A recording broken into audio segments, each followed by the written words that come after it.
A la evidencia empírica, es decir, aquella en la cual surge de la relación de una persona con el fenómeno que está estudiando, tratando, diagnosticando,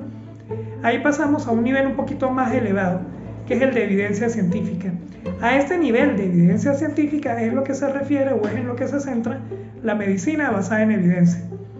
Es decir, aquel tipo de evidencia que de alguna forma ha pasado por algunos métodos o por algunos filtros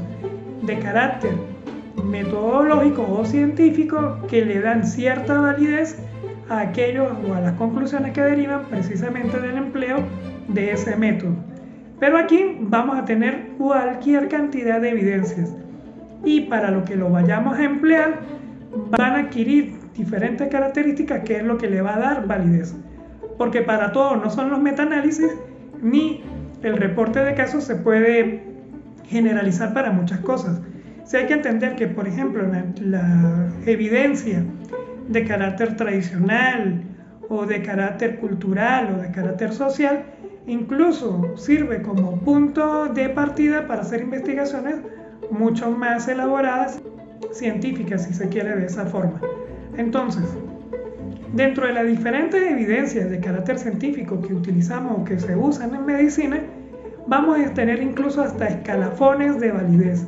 Es decir, no todas van a ser consideradas de la misma manera porque el poder estadístico para poder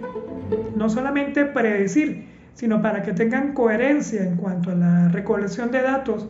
o en cuanto a la validación de esos datos para presentarlos va a ser totalmente diferente. Por ejemplo, para estudios de carácter terapéutico o para estudios de carácter diagnóstico, son preferibles los metaanálisis que, por ejemplo, el reporte de series de casos o de casos controles. Para, por ejemplo, establecer el pronóstico de una enfermedad, los estudios de cohortes van a ser lo más efectivos para tener alguna idea acerca de cómo va a progresar una enfermedad. Y si lo que queremos ver es o comparar si aquella experiencia empírica, aquella evidencia empírica que el médico está recolectando en su consulta se parece o se asemeja a lo que han reportado en otros lugares, en otras ubicaciones geográficas, pues ahí entrarían, por ejemplo, la serie de casos. No es una regla dogmática en la cual un tipo de evidencia sea la única que se pueda emplear, pero sí hay muchos tipos que se pueden adaptar a la necesidad que tenga el médico, los que formulan leyes, o de qué tipo de evidencia o de qué tipo de solución están buscando. E incluso recordándonos que un estudio, por muy bueno que sea, por muy buen fundamentado que pueda estar, también tiene que pasar por algunos filtros de carácter metodológico para poder establecer que los resultados que nos está presentando no estén sometidos o influenciados por terceros o por los sesgos que los mismos investigadores puedan haber tenido a la hora, no solamente del planteamiento metodológico, sino de la exposición de los resultados. Entonces, esto hace que esto de medicina basada en la evidencia sea un poquito más complicado. No se trata simplemente del empleo de un determinado artículo para la solución de un determinado problema. De hecho,